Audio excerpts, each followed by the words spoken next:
Now, we know that the justice system has been failing and is still failing to hold people to account, to serve justice to those who need and deserve it, to protect the innocent, and to basically do what it was designed to do by allowing non-crimes to get as far as court, taking up valuable time that the courts could and should be using for actual criminal offences.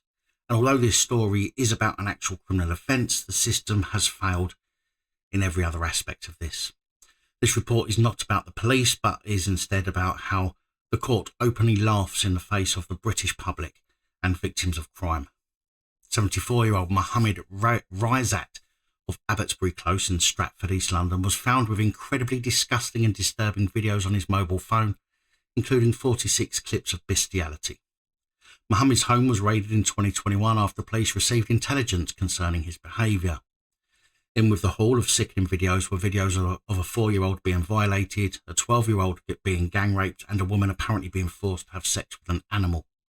It was said that some of the videos showed adults crying as they were forced to engage in these acts with animals, including dogs and horses. Mohammed's told police that the videos were sent to him via WhatsApp, but he outright refused to divulge the name of the person who sent them to him. I mean, how's he going to get his next instalment if he grasses up his only source? Mohammed, along with not giving up his source, also gave a no-comment interview, but did plead guilty on March the 27th at Thames Magistrates Court to just 2 counts of making indecent images of children and 1 count of possessing extreme pornography. Before his sentencing, Caitlin Noons, prosecuting, told the court that the extreme pornography depicted non-consensual sex between humans and animals, including force and adults crying. Regarding the child rape, she said the girl depicted is between 4 and 5 years old.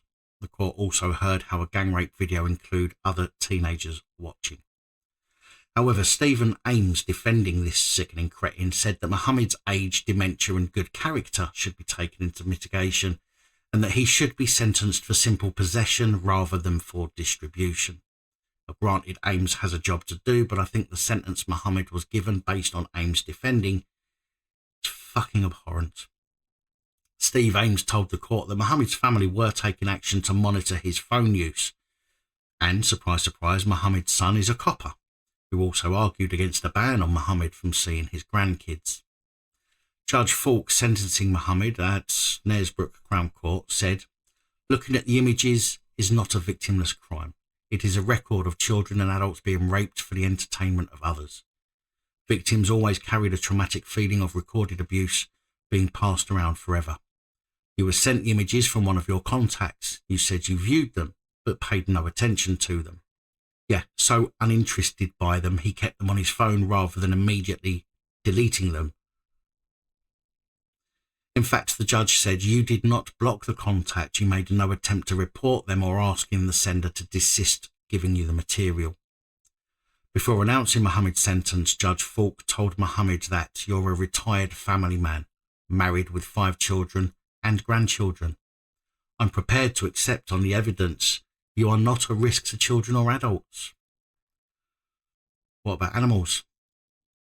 Now, although Mohammed will be placed on the sex offenders register for just 7 years and his phone will be destroyed, like he can't just go out and buy another one, Judge Falk handed him a pathetic and completely worthless 10 months.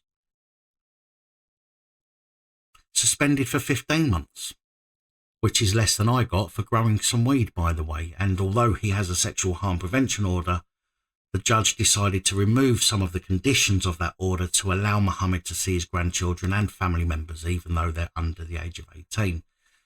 So even though my mental health at the time was what prompted me to cultivate cannabis, I was issued with 18 months suspended for 2 years, put on a tag for 12 weeks and a year's probation. But 76-year-old man who had videos of bestiality and child abuse on his mobile phone, although they say he had dementia, receives just 10 months suspended for 15.